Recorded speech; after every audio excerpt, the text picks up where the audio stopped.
Jadi menurut Abang bahwa iblis berjasa gitu dalam penyaliban Berjasa. gitu. Iya, tanpa bisikan iblis tidak terjadi penyaliban. Oke. Jadi tanpa bisikan iblis maka tidak terjadi penyaliban. Hmm. Kira-kira menurut Abang, apakah penyaliban itu on the spot atau memang itu sudah menjadi rencana dan rancangan? Rancangan iblis memang. Rancangan iblis. Hmm. Oke, di mana ayatnya bahwa penyaliban itu rancangan iblis? Coba Anda buka Yohanes 13 nomor 2. Yohanes 13 ayat 2. Baik, sekarang kan Abang mengatakan bahwa penyaliban itu rancangan iblis. Artinya, itu bisa kita terjemahkan bahwa iblis pemegang kendali atas segala sesuatu gitu. Mereka sedang makan bersama dan iblis telah membisikkan rencana dalam hati Yudas Ah. Iskariot, anak Simon, untuk mengkhianati dia. Hmm. Baik. Jadi Hmm.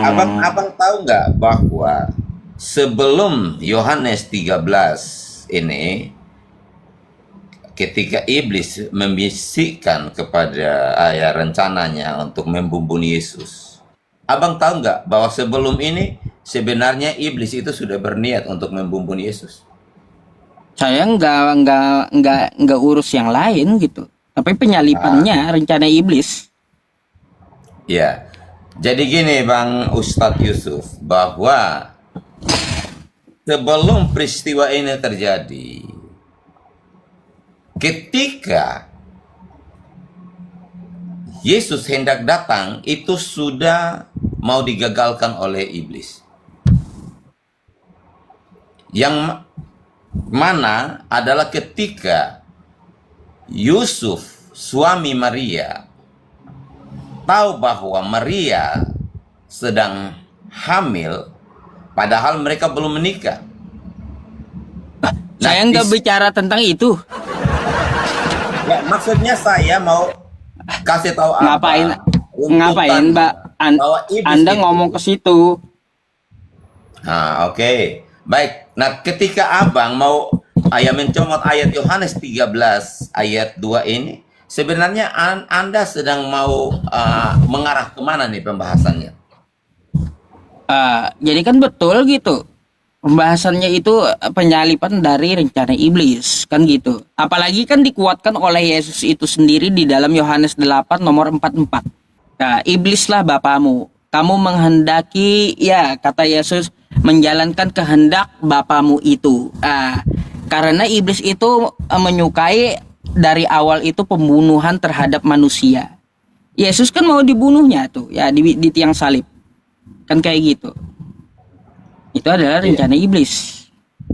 Jadi gini, Bang Yusuf, bahwa supaya Bang Yusuf dan teman-teman tahu bahwa yang namanya Tuhan Maha Kuasa, artinya Dia pemegang kendali segala sesuatu.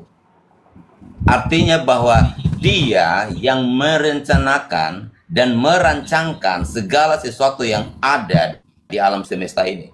Dia adalah the greatest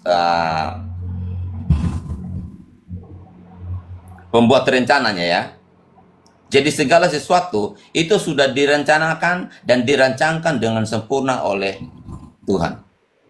Bahkan sebelum Tuhan menciptakan iblis, sebelum Tuhan menciptakan manusia, Tuhan sudah tahu bahwa iblis dan manusia itu akan jatuh. Jadi penyaliban ini bukan rencana iblis. Iblis memang dia punya niat untuk membunuh Yesus. Waduh. Tetapi dia bukan pembuat rencana. Bantahlah apa kitab kau ya. Bantahlah kata Yesus tuh ya. Makanya Yesus katakan, oke baik, kita lihat ya di Matius 20, Matius 20 ya. Di sini dikatakan bahwa sama seperti anak manusia datang bukan untuk dilayani, melainkan untuk melayani dan untuk memberikan nyawanya menjadi tebusan bagi banyak orang. Jadi Yesus sudah tahu bahwa Tujuannya dia datang ini untuk apa? Dia tahu. Makanya dia katakan bahwa dia datang itu bukan untuk dilayani, melainkan untuk melayani dan memberikan nyawanya menjadi tebusan bagi banyak orang. Oh. Jadi dia diutus Tahu Bapa. ketika dia datang itu membawa misi yang sudah disiapkan oleh Bapa buat dia. Oh, baik. Berarti Yesus mengetahui Bapa ingin dia terbunuh di tiang salib gitu. Kita lihat ya, Yohanes 3 ayat 16. Di situ dikatakan, karena begitu besar kasih Allah akan dunia ini, sehingga ia mengaruniakan anaknya yang tunggal. Supaya barang ada siapa nggak yang percaya kehendaknya? kepadanya tidak binasa, melainkan beroleh hidup yang kekal. Ada nggak kehendak Bapa agar Yesus anaknya itu mati di tiang salib? Ya, Di mana?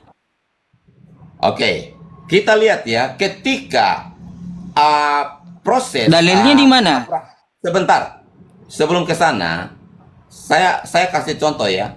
Ketika Abraham, Tuhan menguji Abraham untuk mempersembahkan anaknya yang tunggal, anaknya tunggal Abraham yaitu Ishak menjadi korban.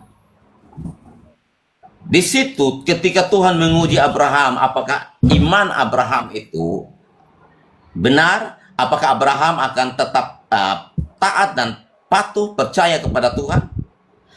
Ketika Tuhan meminta supaya Abraham mengorbankan Ishak, itu adalah gambaran dari Bapa yang akan mengorbankan anaknya yang tunggal. Nggak nyambung. Lah, kok nggak nyambung? Bagaimana sih? Nggak nyambung. Itu Saya minta dalilnya di mana kehendak Bapa agar Yesus mati di tiang salib. Bukan contoh kayak gitu, bukan. Ya. Asumsi itu. Jadi kemetongannya Yesus itu memang sudah dinubuatkan sebelum Yesus datang. Mana kehendak Bapa agar dia mati di tiang salib? Kejam kali ini Bapak ini ingin membunuh anaknya di tiang salib rupanya. Jadi begini ya Bang Yusuf. Tujuan Yesus datang itu adalah satu agenda Bapa untuk penyelamatan umat manusia. Memang iblis sebentar. Jadi kalau saya mau terjemahkannya begini, berkolaborasi ya. Kolaborasi iblis dengan Bapak? Ya. Artinya begini. Kacau. Lah, makanya kamu dengarkan dulu penjelasan saya. Aduh. Karena kalau tanpa iblis, maka Yesus juga tidak akan tersalibkan. Nah, jadi karena iblis juga menghendaki kemetongannya Yesus. Nah, iblis itu kan roh. Dan iblis yang adalah roh, dia tidak bisa menyentuh yang namanya fisik. Sehingga dia juga membutuhkan media fisik. Maka manusia... Datanya mana Pak? Data Pak. Yang Anda omongkan itu di mana tertulisnya Pak? Di mana Jadi manusia tertulisnya? Media fisik yang dipakai iblis untuk menyalibkan Yesus. Karena tidak mungkin juga Yesus itu menyalibkan dirinya sendiri. Dan tidak mungkin juga Bapak akan menyalibkan anaknya. Pak, kamu itu parah Pak. Masa Bapak yang di surga berkomplot dengan iblis? Gimana sih kolaborasi? Bukan. Makanya saya bilang. Aduh, masa kolaborasi dengan iblis saya. Tuhan? Aduh. Itu bahasa saya. Aduh. Itu bahasa saya. Artinya begini bro. Karena Tuhan sendiri, Bapa sendiri tidak akan melakukan itu sendiri. Karena ketika kalau Tuhan melakukan itu sendiri, maka itu akan melanggar hakikatnya. Dan karena iblis juga yang menghendaki agar Yesus itu metong, makanya lewat iblis lah rencana itu tergenapi.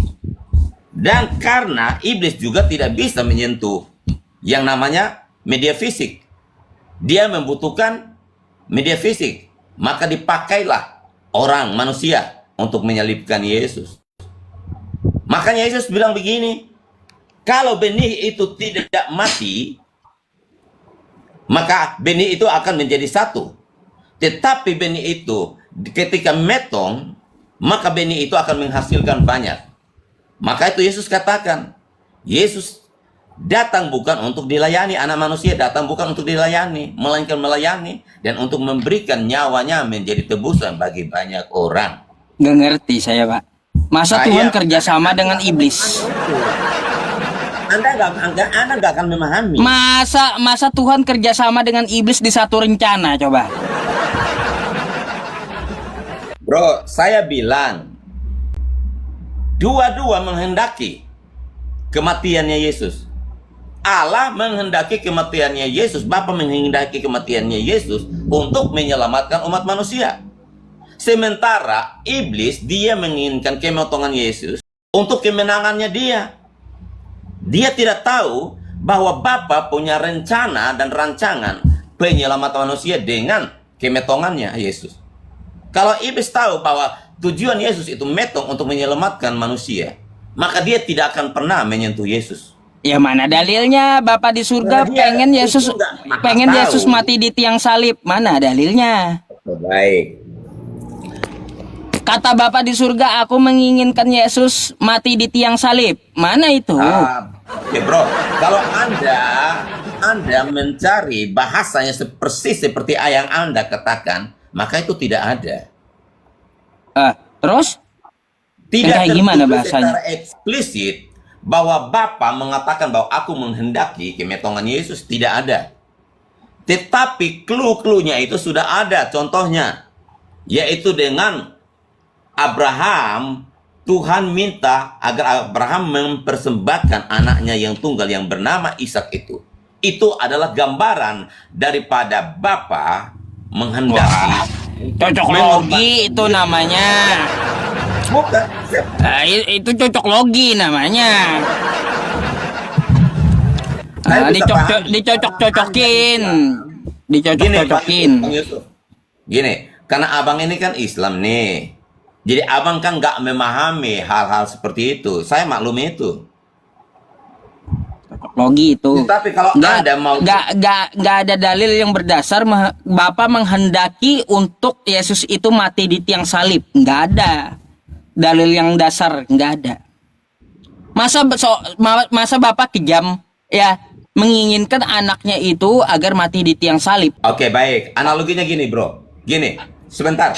Bang Yusuf tahu tidak bahwa ketika Tuhan pertama kali menciptakan manusia, ya, manusia itu kan kudus, manusia itu kan suci, manusia itu benar, mulia, ya, tidak ada dosa, dan manusia itu kepunyaan Tuhan sepenuhnya. Ketika Tuhan mengatakan kepada Adam, jangan engkau makan buah dari pohon yang ada di tengah taman itu, karena ketika engkau makan, maka engkau akan metong. Tetapi ketika iblis menggoda Adam, lalu Adam Hawa, dan Hawa mengikuti perintah iblis, maka pada saat itulah manusia beralih ke pemilikan, bukan lagi menjadi milik Tuhan 100%, tetapi karena manusia itu taat kepada perintah iblis, maka manusia itu menjadi di bawah kekuasaan iblis. Nah, bagaimana supaya manusia itu bisa menjadi kepunyaan Tuhan lagi? Contoh kayak gini analoginya. Ketika abang menggadaikan mobil abang di Pegadaian, ya, abang membawa BPKB-nya. BPKB itu akan menjadi bukti yang valid kepemilikan siapa. Nah, abang boleh mobil itu masih tetap ada di abang, tetapi BPKB-nya kan nggak di abang lagi. Artinya bahwa sebenarnya yang lebih berkuasa kepemilikan mobil itu adalah Pegadaian. Nah, bagaimana supaya mobil itu bisa menjadi milik abang 100% lagi? Abang harus membayar tebusan. Nah, ketika abang mengeluarkan uang untuk membayar tebusan ke Pegadaian, maka mobil itu akan menjadi milik abang 100%. Nah, demikian pula Tuhan. Karena ketika manusia ini jatuh ke dalam dosa, Alkitab berkata bahwa nggak cocok sama Tuhan. Tuhan itu maha kuasa, nggak perlu sampai kayak gitu. Abang, nggak ada hubungannya juga, Pak. Dengan Adam itu nggak ada hubungannya. Yang saya tanya mana dalilnya? kehendak Makanya Bapa ini di tadi surga dia mau agar juga. Yesus itu mati di tiang salib.